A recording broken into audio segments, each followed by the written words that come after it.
혹시 세계 결혼식이라는 말 기억나시나요? 이게 1981년인데 전 세계에서 약 7억 5천만 명이 봤다고 하죠. 어마어마했어요. 20살에 평범한 유치원 교사가 32살의 왕세자랑 결혼하는 진짜 동화 같은 이야기였잖아요. 네, 맞아요. 바로 영국의 찰스 왕세자, 그리고 다이애나비 이야기죠. 그 웨딩드레스 자랑만 해도 7미터가 넘었다고 하고 런던 거리에는 막 200만 명이 나왔다고 하고 정말 대단했죠. 당신도 아마 어렴풋이 기억나실지도 모르겠네요. 그렇죠. 그 장면은 정말 강렬했으니까요. 근데 말이죠. 이 동화 같은 시작 뒤에는 우리가 잘 몰랐던 좀 다른 이야기가 숨어 있었습니다.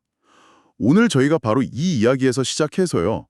공유해 주신 자료, 유튜브 DC튜브 채널에 은혜 받은 자 스크립트 내용을 바탕으로 한번 파고들어 볼까 합니다. 관계의 진짜 의미가 뭘까? 더 나아가서 진짜 믿음이라는 건 뭘까? 이런 질문들을 좀 던져보려고요. 네, 좋습니다. 겉으로 보이는 화려함 너머의 진실을 한번 찾아가 보죠. 일단 말씀드린 것처럼 다이애나는 정말 하루아침에 신데렐라가 된 거잖아요. 평범한 유치원 교사였는데 갑자기 전 세계적인 스포트라이트를 받는 왕세자비가 됐어요.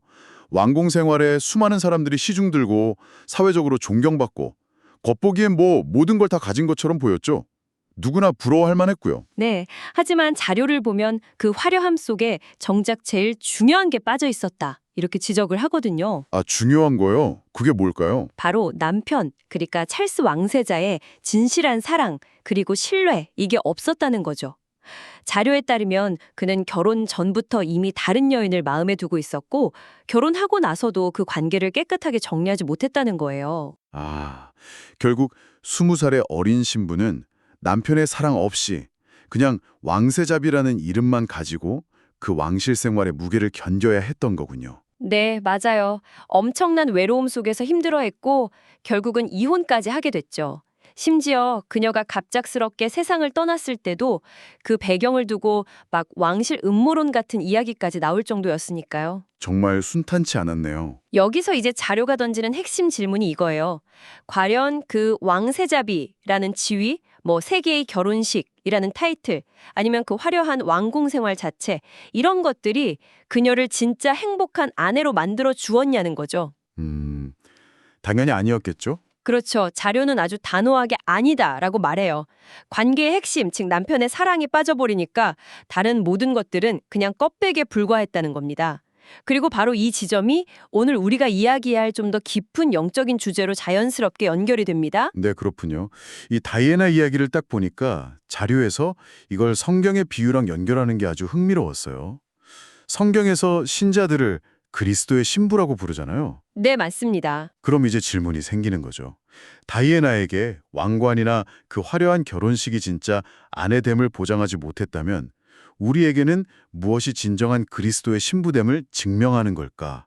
이 질문이죠. 정확합니다. 자료는 바로 그 부분을 파고들어요. 무엇이 우리를 진짜 그리스도의 신부로 만드는가? 그러면서 많은 사람들이 흔히 오해하는 지점들을 좀 날카롭게 짚어내고 있죠. 예를 들면 이런 거요. 뭐 방언 같은 특별한 영적 능력이 있다거나 아니면 남들은 잘 모르는 신비한 체험을 했다거나 그것도 아니면 구원의 교리를 막힘없이 술술 설명할 수 있는 그런 지식 같은 거. 당신도 혹시 주변에서 이런 모습을 보면서 와, 저 사람 진짜 믿음 좋다 라든지 혹은 스스로 아, 내가 이런 경험이 있으니 내 믿음은 확실해 이렇게 생각해 보신 적은 없으신가요? 네, 충분히 그럴 수 있죠. 근데 자료는 그런 외적인 요소들이 결국 본질적인 증거가 될 수는 없다고 아주 강조합니다. 물론 하나님께서 그런 은사나 체험, 지식을 사용하실 수는 있어요. 우리를 이끄시는 어떤 도구가 될 수는 있겠죠. 하지만 그게 신부됨 그 자체를 증명하거나 그 자격을 주는 핵심은 아니라는 거예요. 마치 다이애나의 그 화려한 티아라가 그녀의 행복을 보장해주지 못했던 것처럼 말이죠. 그 주장을 뒷받침하려고 자료에서 성경 인물들을 몇 명 예로 들은데 이게 우리가 보통 생각하는 거랑 좀 달라서 상당히 흥미로웠어요. 네, 대표적인 예가 구약의 사울 왕 이야기예요. 사무엘상 19장을 보면요. 사울이 다윗을 죽이려고 부하들을 보냅니다. 네. 근데 진짜 놀랍게도 그 부하들이 다윗을 잡으러 갔다가 갑자기 성령에 사로잡혀서 예언을 하기 시작해요. 임무는 그냥 잊어버린 거죠. 아, 정말요? 네. 그러니까 사울이 답답해서 직접 나섰는데 웬걸요? 사울 자신도 막 예언을 하면서 심지어 옷을 벗은 채로 하룻밤 낮을 쓰러져 있었다. 이렇게 기록되어 있어요. 와, 엄청난 영적 체험인데요. 그렇죠. 정말 강렬한 체험이죠. 그런데 중요한 건 뭐냐? 그런 엄청난 체험을 하고 나서도 다윗을 죽이려던 그 마음은 전혀 변하지 않았다는 거예요. 아, 겉으로 드러난 현상하고 속마음은 완전히 달랐던 거네요. 바로 그거죠. 또 신약으로 와보면 예수님이 직접 하신 말씀도 있어요. 네. 마태복음 7장인데요. 거기 보면 주여, 주여 하면서 예수님 이름으로 귀신도 쫓아내고 막 기적도 행했던 사람들. 그런 사람들조차 마지막 날에 예수님께 내가 너희를 도무지 알지 못한다. 이런 말을 들을 수도 있다고 경고하셨어요. 능력 행하는 것 자체가 천국행 티켓은 아니라는 말씀이네요. 그렇죠. 다이애나의 결혼식이 행복한 결혼 생활을 보장하지 못했던 것처럼 이런 외적인 사역이나 체험이 반드시 하나님과의 진짜 관계를 의미하는 건 아니라는 걸 보여주는 거예요. 심지어 자료에서는 가룟 유다도 예수님의 제자로서 다른 제자들과 함께 기적을 행했을 가능성도 있다고 지적하죠. 또 북이스라엘의 예후 왕처럼 하나님께 쓰임받아서 큰 일을 했지만 결국은 하나님이 아닌 자기 자신을 위해 살았던 인물도 있고요. 듣고 보니 정말 그러네요. 우리가 흔히 생각하는 믿음의 증거와는 좀 다른 이야기인데요. 네, 그래서 이 사례들이 공통적으로 말하는 건 명확합니다. 하나님의 능력을 체험하거나 그분의 이름으로 뭔가 대단한 일을 하는 그 외적인 모습만으로는 그 사람과 하나님 사이의 진짜 관계, 즉 신부됨을 확증할 수는 없다는 거죠. 그럼 진짜 중요한 질문은 이거네요.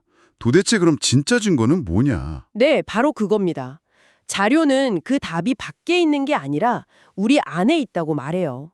어디서 시작되느냐? 바로 성령 하나님의 도우심으로 내 죄가 얼마나 깊고 심각한지를 정말 뼈저리게 깨닫는 것. 거기서부터 시작된다는 거죠. 자기 죄를 깨닫는 거요? 네. 그리고 그 절망 속에서 정말 나에게는 예수 그리스도밖에는 아무런 소망이 없구나 하는 진실한 고백, 그리고 그분을 나의 주인으로, 나의 구원자로 정말 간절하게 영접하는 것. 이게 첫걸음이라고 자료는 설명합니다. 단순히 나 구원받았다는 사실 확인에서 끝나는 게 아니군요. 그렇죠. 그걸로 끝나는 게 아니라 그 다음 단계로 이어지는 거죠. 자료는 그리스도의 성품, 그분의 거룩하심과 사랑을 점점 더 사모하게 되고 나도 그분을 닮고 싶다는 그런 내적인 열망이 생겨나는 것을 중요한 증거로 꼽아요. 닮아가는 것. 네, 그리고 또 그리스도의 몸된 교회를 그냥 어떤 종교단체가 아니라 진심으로 사랑하게 되는 마음의 변화, 이런 것들도 다 포함해서요. 이게 바로 속에서부터 일어나는 변화이고 그리스도와 살아있는 관계를 맺고 있다는 증거, 흔적이라는 거죠. 듣고 보니 사도 바울의 고백이 딱 떠오르네요. 그가 경험했던 그 놀라운 일들 있잖아요.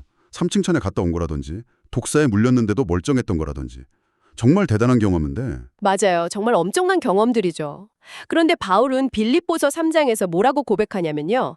그 모든 놀라운 경험들, 그리고 자신의 그 대단한 배경들, 뭐 가문, 학식, 종교적인 열심, 이런 것들 다 합쳐도 내 주 그리스도 예수를 아는 지식이 너무나 존귀하고 뛰어나기 때문에 그것들에 비하면 자기는 다 배설물처럼 여긴다고 말해요. 배설물이요? 와. 네. 여기서 자료가 강조하는 게 이 안다는 것이 그냥 머리로 정보를 아는 게 아니라는 거예요. 부모가 자식을 알고 부부가 서로를 깊이 아는 것처럼 아주 인격적이고 친밀하고 경험적인 관계 속에서 아는 알을 의미하는 거죠. 바울에게는 바로 이 관계적인 알 자체가 다른 어떤 것과도 비교할 수 없는 최고의 가치였던 겁니다. 그러고 보니 예수님 말씀 중에서도 비슷한 맥락이 있었던 것 같아요. 제자들이 막 귀신 쫓아낸 능력 때문에 신나서 보고했을 때 예수님이 뭐라고 하셨죠? 네. 누가복음 10장이죠. 예수님은 그 능력 자체보다 너희 이름이 하늘에 기록된 것으로 기뻐하라고 하셨어요. 그렇죠. 그리고 또 어떤 여자가 예수님 낳아주신 어머니 마리아를 막 칭찬하니까 예수님은 오히려 하나님의 말씀을 듣고 지키는 자가 복이 있다 이렇게 답하셨잖아요. 누가복음 11장. 맞아요. 결국 어떤 외적인 행위나 심지어 예수님과의 혈연 같은 특별한 관계보다도 하나님과의 근본적인 관계, 즉 그분의 말씀을 듣고 따르는 순종이 핵심이라는 메시지로 읽을 수 있죠. 바로 그 지점. 하나님의 말씀을 듣고 지키는 것, 즉 순종. 이 의미에 대해서 자료가 또 한 걸음 더 들어가더라고요. 네, 맞습니다. 우리는 종종 순종을 생각할 때, 내가 이렇게 순종하면 하나님이 복을 주시겠지 하는 식으로 약간 거래처럼 생각하기 쉽잖아요. 아, 그렇죠. 저도 그럴 때 있어요. 내가 이만큼 했으니까 하나님도 뭔가 해주셔야 하는 거 아니야? 하는 그런 계산적인 마음이 들 때가 분명히 있죠. 근데 자료는 그게 아니라고 보는 거군요. 네, 자료는 예수님의 말씀을 다시 가져와서 말씀을 듣고 지키는 그 삶 자체, 그 관계 안에 머무는 것 자체가 이미 복이다라고 강조해요. 아, 그 자체가 복이다. 네. 마치 다이애나에게 진짜 필요했던 것이 왕세자비라는 결과물이 아니라 찰스와의 진실한 관계 그 자체였던 것처럼요. 우리 신앙에서도 하나님과의 관계 안에서 그분의 말씀을 따라 사는 것, 그 자체가 가장 큰 복이고 본질이라는 관점이죠. 요한복음 14장에 나의 계명을 지키는 자라야 나를 사랑하는 자니 이 말씀이 있잖아요. 이걸 가지고 봐라, 계명을 잘 지켜야 하나님이 사랑해 주신다. 조건부다. 이렇게 해석하는 경우도 본 것 같은데요. 자료는 이 부분을 어떻게 보나요? 자료는 그 순서를 뒤집어서 이해해야 한다고 설명해요. 그러니까 계명을 지켜야만 사랑을 인정받는다는 조건으로 보는 게 아니라 그리스도를 진심으로 사랑하기 때문에 그 사랑의 자연스러운 표현이자 결과로서 그분의 계명을 기꺼이 지키게 된다는 의미로 해석해야 한다는 거죠. 아, 사랑이 먼저고 순종은 그 결과다. 그렇죠. 사랑이 동기가 되는 거고 순종은 그 사랑에서 자연스럽게 흘러나오는 열매라는 거예요. 어떤 의무감이나 보상을 바라는 마음이 아니라 관계에서 비롯된 자발적인 반응이라는 거죠. 아, 네, 맞아요. 그 관점의 전환이 정말 중요하군요. 자료 후반부에는 이 메시지를 전하는 분의 아주 솔직한 개인적인 경험담이 나오던데요. 네, 그렇죠. 명절에 동생을 만났는데 동생이 좋은 차를 타고 온 걸 보고 순간적으로 부러움을 느꼈다는 거죠. 그러면서 용돈을 넉넉히 주지 못하는 자기 처지랑 비교하면서 아, 나도 장남인데 하는 그런 솔직한 감정을 느꼈다는 고백이 나와요. 와, 정말 솔직하네요. 네. 이 고백이 보여주는 건 우리 안에도 여전히 그런 세상적인 기준이나 비교의식, 그러니까 자료에서 말하는 주의 셈이 계속 흐르고 있다는 걸 인정하는 거죠. 네. 하지만 이야기가 거기서 끝나지 않아요. 그럼에도 불구하고 결국에는 다시 자신을 구원하신 예수 그리스도에 대한 감사, 그리고 그분과의 관계에서 오는 더 큰 만족감으로 돌아오게 된다는 거죠. 아, 마음속에서는 여전히 죄성이 막 샘솟지만 동시에 성령께서 주시는 거룩한 본성의 샘에서 흘러나오는 은혜와 감사가 더 커서 그 죄성을 덮고 이겨낸다는 그런 경험을 나누는 거예요. 이 경험담을 들으니까 우리 스스로에게 질문을 던지게 되는 것 같아요. 왜 때로는 신앙생활하면서 겪는 어려움이나 교회 안에서 사람들하고 부딪히는 문제, 아니면 세상적인 것들과 비교하면서 오는 그런 좌절감이 나를 구원하신 그 엄청난 은혜와 기쁨보다 더 크게 느껴질 때가 있을까? 당신은 혹시 이런 고민 해보신 적 없으신가요? 중요한 질문이죠. 자료는 그 이유가 어쩌면 우리가 아직 그리스도의 사랑과 그 은혜가 얼마나 크고 넓고 깊은지를 충분히 깨닫지 못하고 있기 때문일 수 있다고 조심스럽게 이야기합니다. 사도 바울이 다른 모든 것을 다 배설물처럼 여길 만큼 그리스도를 아는 지식에서 오는 그 기쁨과 만족이 압도적이었던 것처럼 말이죠. 우리도 그분과의 관계가 점점 더 깊어질수록 세상의 어떤 어려움이나 우리 안의 갈등 속에서도 흔들리지 않는 평안과 감사를 누릴 수 있게 된다는 어떤 희망을 보여주는 것 같아요. 네. 오늘 저희는 세계의 결혼식이라는 다이애나의 이야기에서 시작해서 주어진 자료를 가지고 한번 쭉 따라가 봤는데요. 진정한 관계, 그리고 진짜 믿음의 본질이 뭘까에 대해 깊이 생각해 볼 수 있었던 것 같습니다. 자료가 우리에게 던지는 핵심 메시지는 결국 이거 같아요. 다이애나에게 그 왕관이 행복을 보장해주지 못했던 것처럼 우리 신앙에서도 중요한 건 방언이나 신비체험 같은 어떤 화려한 장식품이나 교리를 줄줄 외우는 지식 그 자체가 아니라 바로 예수 그리스도와의 살아있고 진실한 사랑의 관계 그 자체라는 것. 맞습니다. 그리고 그 관계 안에서 자연스럽게 피어나는 내면의 변화, 또 삶의 순종이야말로 진짜 증거라는 거죠. 어쩌면 우리가 쌓아올린 신앙적인 스펙들이 다이애나의 그 왕세자비라는 칭호처럼 관계의 본질이 빠져 있다면 공허할 수도 있겠다. 이런 질문을 던져주는 것 같습니다. 정확합니다. 다이애나가 이름뿐인 왕세자비로 만족할 수 없었던 것처럼 우리 역시 그냥 겉모습뿐인 종교 활동이나 어떤 감정적인 체험만으로는 우리 영혼의 깊은 갈망을 채울 수 없다는 것을 자료는 이야기하고 있는 거죠. 결국 말씀을 통해서 그리스도를 더 깊이 알아가고 그분과의 인격적인 관계 자체가 주는 기쁨과 만족을 발견해 나가는 여정, 이것이 자료가 궁극적으로 우리를 초대하는 길이 아닐까 싶습니다. 네. 마지막으로 당신께 이런 질문을 하나 남기면서 마무리할까 합니다. 당신의 신앙 여정은 지금 어디쯤 와 있으신가요?